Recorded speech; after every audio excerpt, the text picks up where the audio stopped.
Samedi 3 juillet 2010, nous allons faire un bilan rapide des orages dans le sud-ouest de la France avec de fortes pluies et des fortes rafales de vent. Et nous finirons ce journal avec les températures relevées ce vendredi 2 juillet dans le Grand Ouest. Les orages ont été localement très forts en milieu de nuit, notamment sur l'ouest du Lot et la Corrèze. Au cours des 6 dernières heures, on a relevé 72 mm à Brive-la-Gaillarde, 50 mm à Gourdon et à Fraissinet dans le Lot, voire localement plus sur le sud du Lot. Les rafales de vent ont également atteint 101 km/h à Gourdon dans le Lot et 80 km/h à Salignac en Dordogne.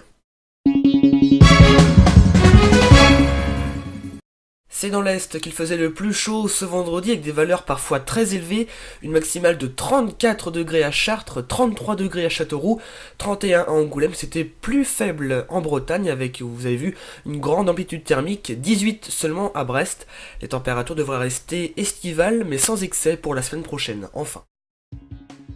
Fin de ce journal, merci à vous de l'avoir suivi, on se retrouve ce lundi 5 juillet pour une nouvelle édition.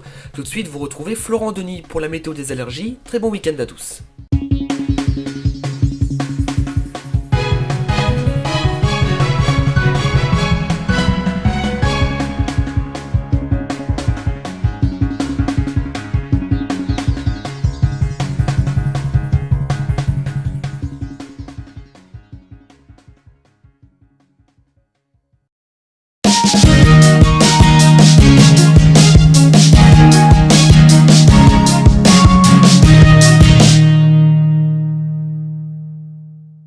Bonjour à tous et bienvenue dans cette deuxième météo des allergies réalisée en partenariat avec Infopollen. Les allergies prévisionnelles présentées dans notre rubrique météo des allergies sont issues des relevés, observations et calculs réalisés par le Réseau national de surveillance aérobiologique.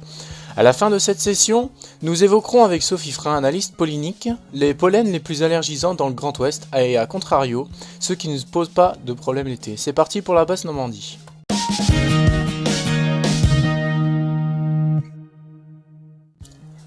Infopollen nous met en garde contre une pollinisation maximale des graminées, le risque est de 3 sur 3. Prudence aussi avec les pollens d'urticacées. Même si le risque est jugé fiable, il n'est pas nul pour autant. Un petit conseil, il ne faut surtout pas arrêter brusquement un traitement au risque qu'il ne fasse plus effet pour la nif suivante.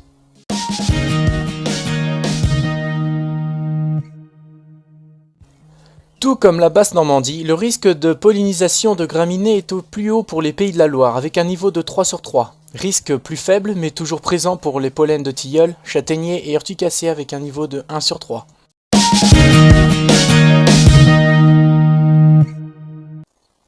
Chaque semaine sur preview-ouest.fr, dans notre météo des allergies, Sophie Frein, analyste pollinique au centre hospitalier de Dinan, nous parlera des risques polliniques en nous révélant ses conseils pour lutter efficacement contre toute forme d'allergie.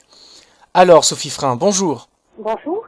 Merci d'être avec nous pour cette deuxième semaine. Pouvez-vous nous dire quels sont les pollens les plus allergisants et les plus gênants en général dans le Grand Ouest ? Alors dans le Grand Ouest, on va pouvoir les séparer en deux types de pollens, tous les pollens d'arbres et les pollens, après ce qu'on appelle les herbacées, donc qui viennent de toutes ces herbes.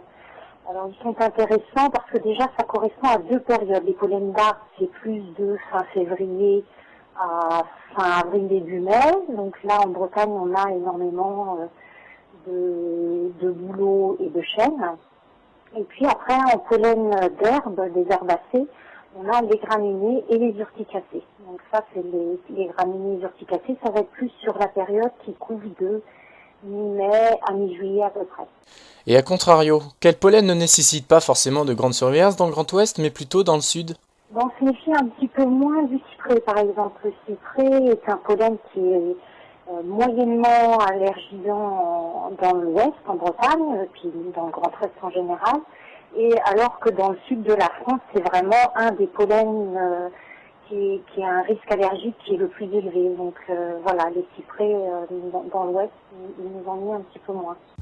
Merci à vous Sophie pour ces précisions. On vous retrouve la semaine prochaine pour une nouvelle question. Découvrez le service automatique de diffusion de notre partenaire Infopollen et personnalisez votre bulletin allergopollinique. Vous recevrez chaque vendredi sur votre mail, téléphone, fax ou SMS les risques prévisionnels qualifiés pour les allergènes auxquels vous êtes sensible concernant la région de votre choix. Rendez-vous dès à présent sur www.infopollen.com dont l'adresse s'affiche en bas de votre écran. Merci d'avoir suivi cette météo des allergies. On se retrouve samedi prochain pour un nouveau point sur les pollens allergisants. D'ici là, je vous souhaite une agréable semaine et à samedi bien sûr.